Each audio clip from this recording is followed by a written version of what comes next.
The afternoon sun cast a dignified glow over the marble steps of the US Capitol, where rows of flags fluttered in the spring breeze. Diplomats and dignitaries from across Africa and the West mingled with measured politeness, their smiles concealing deeper currents of strategy and suspicion. It was a celebration of transatlantic cooperation, but for Captain Ibrahim Traoré, it was also something else entirely, a gathering heavy with implications and possibly danger. He stood slightly apart from the others, his uniform crisp, his posture firm, his eyes scanning. As interim president of Burkina Faso, his presence here was both symbolic and strategic. On paper, this was a moment of shared progress. In reality, it was a test of loyalty and will, not just for his own people, but for the network of alliances stretching across continents.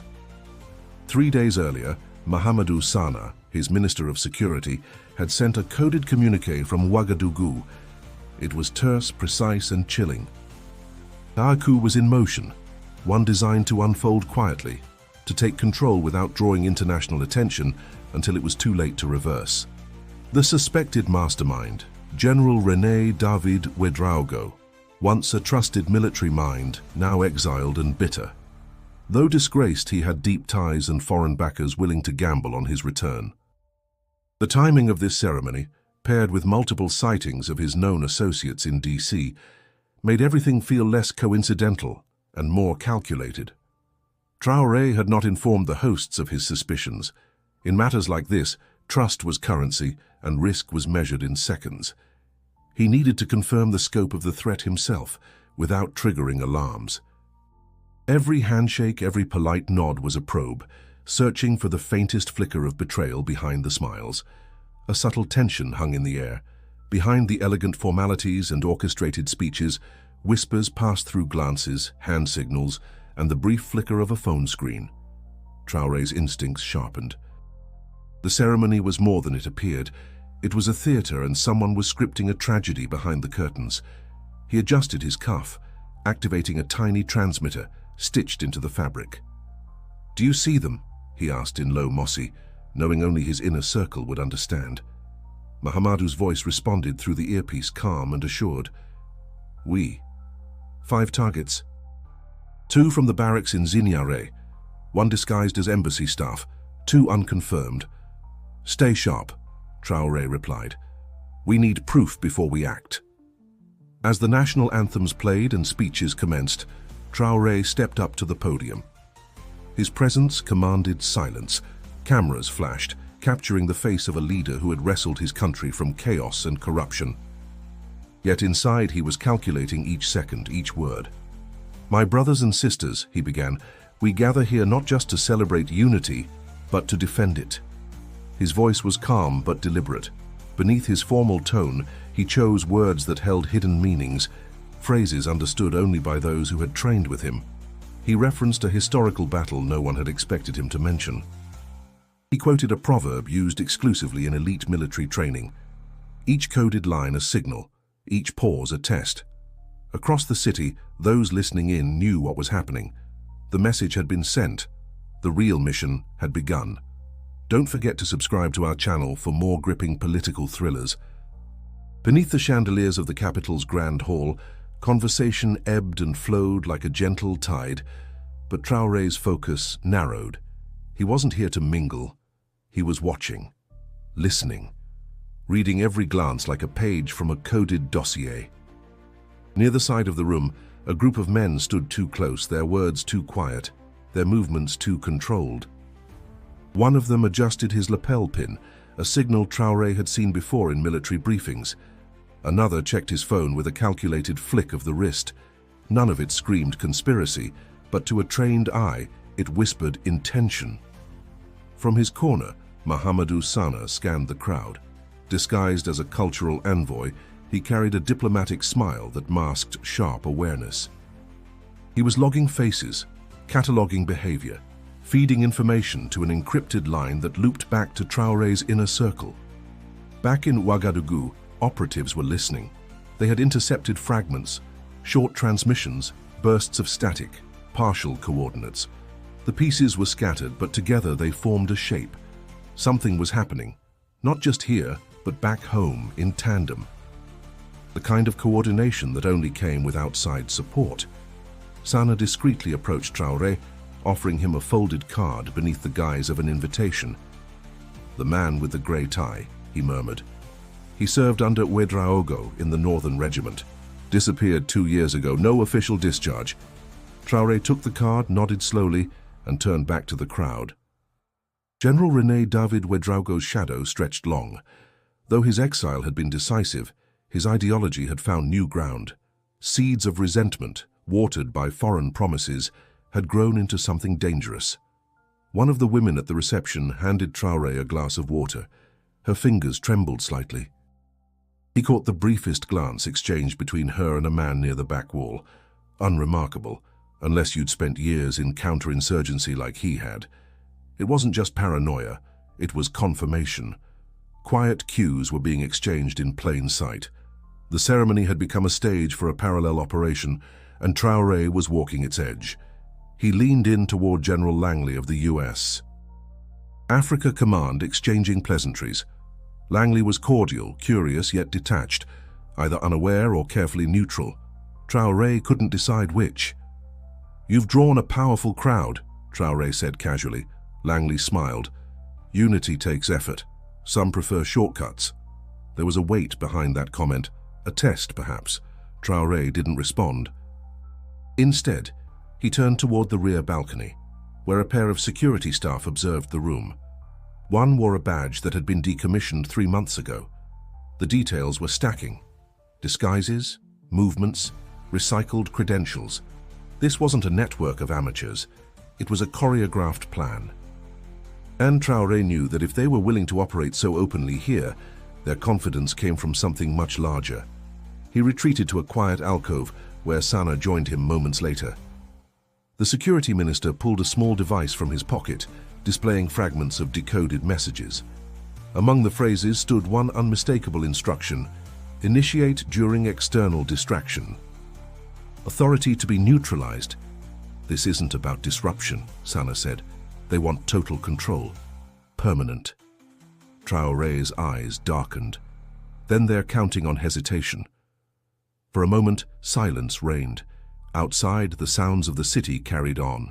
Cars, tourists, distant music. Inside, 2 men prepared to stop a war without firing a shot. But first, they needed a plan to turn suspicion into certainty. The next move would have to be public, calculated, unmistakable. A message not just to the conspirators, but to those still on the fence. And for that, words would have to do what weapons could not. Captain Ibrahim Traoré stood once more before the audience, this time not just as a head of state, but as a strategist prepared to ignite a silent alarm. The polished wood of the lectern gleamed under the lights, but his focus was on the crowd, their expressions, their reactions, their secrets. He had rewritten his speech the night before, crafting it line by line with coded precision. The language was ceremonial, honoring alliances and mutual respect. But hidden beneath its surface were signals, phrases, references, even inflections, crafted for those who knew how to listen. "Unity," he began, "is not born of silence, but of shared struggle. Like the river that cuts through rock, not with force but with persistence." The metaphor was old, drawn from a proverb used in military briefings during insurgency training. To the untrained ear, it was poetic. To his allies, it was a call to action. As he continued, he mentioned historical moments known only to elite Burkinabe operatives: the siege of Koudougou, the broken chain doctrine. Each reference subtle, embedded within the rhetoric, yet precise in its implication. He was broadcasting a warning, not to the world, but to his own forces, tuned in across borders and time zones. In a control center outside Ouagadougou, Mahamadou Sana's most trusted agent sat in silence listening to the live stream. When Traoré mentioned the stones that remember the fire, a seemingly abstract tribute, they moved into protocol. The coded phrase confirmed imminent threat and triggered phase 1 of internal containment. Back in Washington, several faces in the audience shifted. A diplomat coughed and checked his watch. One of the suspicious operatives quietly stepped out. It was enough. The message had landed. Traoré kept his rhythm calm, his tone even. Our ancestors knew that freedom is not gifted. It is defended, quietly, sometimes alone, but always with purpose. With those words, the second layer of the code was transmitted, confirmation of active mobilization. Loyalist networks within Burkina Faso's intelligence, who had remained passive until now, began triangulating locations of suspected collaborators. Internal firewalls were activated, data pipelines shut down. Among the guests, General René David Ouédraogo's envoys grew tense. They whispered more frequently, shifting in their seats. It was no longer an illusion. They sensed the walls closing in. The final paragraph of the speech honored international cooperation, but concluded with an unexpected quote: "Truth is the blade hidden in the sheath, drawn only when silence fails." It was a phrase from a band training manual used by Traoré's original unit before his rise to power. Its appearance now was unmistakable. Across devices and secure frequencies, the full message decoded in sequence. The speech had activated loyalist chains of command without a single overt move. The operation had begun, and the conspirators, though they didn't yet realize it, were now being isolated. As applause broke out, Traoré stepped down. He met eyes with Sana across the room. No nod, no signal, just understanding. In the crowd, one of Ouédraogo's men made a call, stepping hurriedly into a side corridor. Traoré didn't follow. He didn't need to. The hunt had already begun, far from the capital where silence had turned into strategy and strategy into survival. Now the balance had shifted, and the next step would bring hidden threats into the light. In the aftermath of the speech, the reception continued with polite chatter and carefully managed smiles. But beneath the surface, a different game had begun.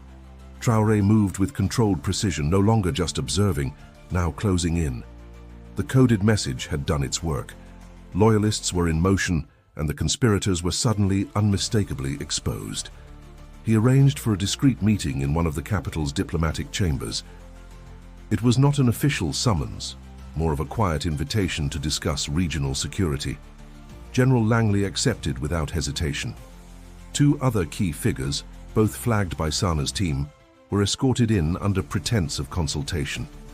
The door closed with a soft click. Traoré did not waste time. "Gentlemen," he began, "we have a shared interest in stability. I trust that's why you're here." Langley nodded, arms folded.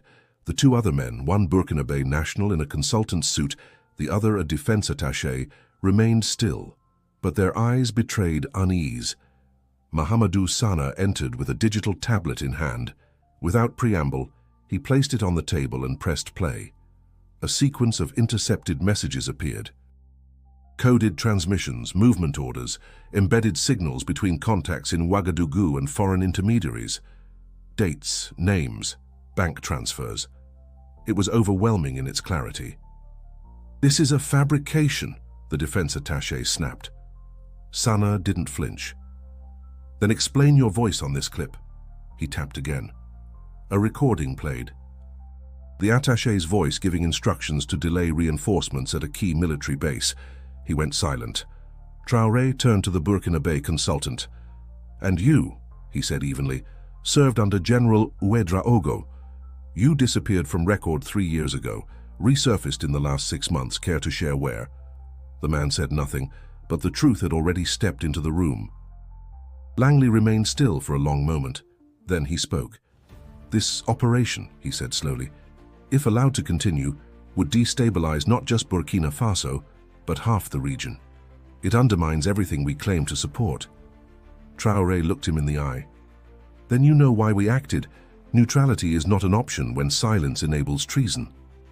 There was a pause, then Langley nodded. "You have our cooperation." Sana stepped back, sending a secure signal. Within minutes, US security personnel arrived, escorting the conspirators out. No alarms, no resistance. Just a quiet, definitive end to a hidden threat. Outside the chamber, the hallways remained quiet. No one knew what had just taken place behind that door. But history often moved quietly in rooms like this, without headlines or gunfire, only the weight of truth and the will to act. Later that evening, as Traoré prepared to depart for a final diplomatic dinner, Sana approached with one last update. The military court is in session. All flagged individuals are under containment. Communications sealed. Public exposure avoided. Traoré nodded. And the message? It's spreading quietly. Our networks understand what just happened. They know who stood firm. He placed a hand briefly on Sana's shoulder, a rare gesture from a man who showed little. Good. Now we move from silence to structure. It's not enough to win, we rebuild. Burkina Faso had been spared a fracture, not by force but by foresight. Yet the true challenge wasn't just defeating the shadows, but making sure they never returned. And as Traoré stepped into the evening light of the capital, he knew. What began as survival had become a statement, not only to the conspirators, but to the world watching quietly from the edge. By the time Captain Ibrahim Traoré's plane touched down in Ouagadougou, the atmosphere on the ground had already shifted. News of the averted coup hadn't been made public in detail, but word had spread through coded channels, whispers among officials, and the silent movements of security detachments repositioned overnight. Crowds gathered, not in protest or panic, but in gratitude. People waved flags, sang old revolutionary chants and called his name, not with desperation, but with determined pride. Burkina Faso had faced the edge again, and this time it had not broken. Traoré descended the steps of the aircraft without ceremony.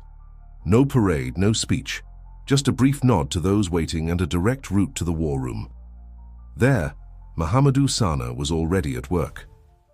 Charts covered the walls, digital boards tracked movements, files were stacked with profiles, some confirmed loyalists, others now red-flagged for further scrutiny. We've locked out over a dozen compromised accounts, Sana reported. They had access to tactical reserves and infrastructure funding, quiet networks deeply embedded. Traoré reviewed the information. Disassemble them, completely. Leave no strand untouched.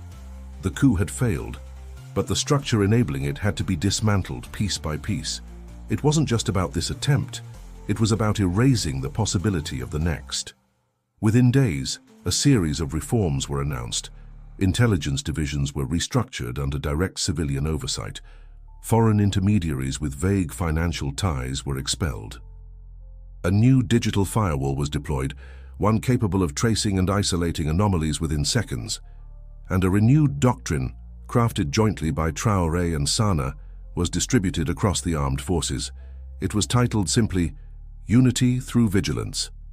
Internationally, the response was mixed. Some commended his restraint, others questioned his reach. But Traoré didn't respond to headlines. He responded to facts.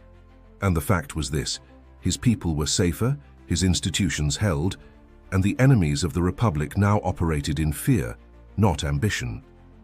Still, not everything could be resolved behind closed doors.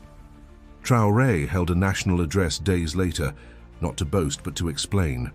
We do not silence dissent, he declared, but we will never allow treason to hide behind diplomacy.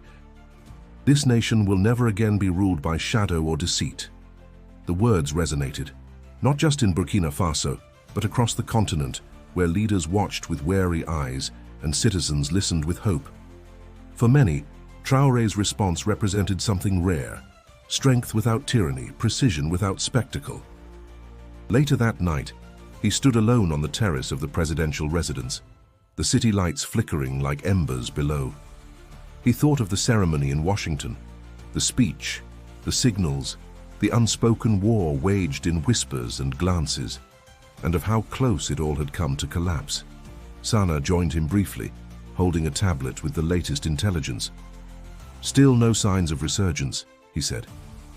But they're watching, waiting. They always will, Traoré replied. That's why we don't sleep.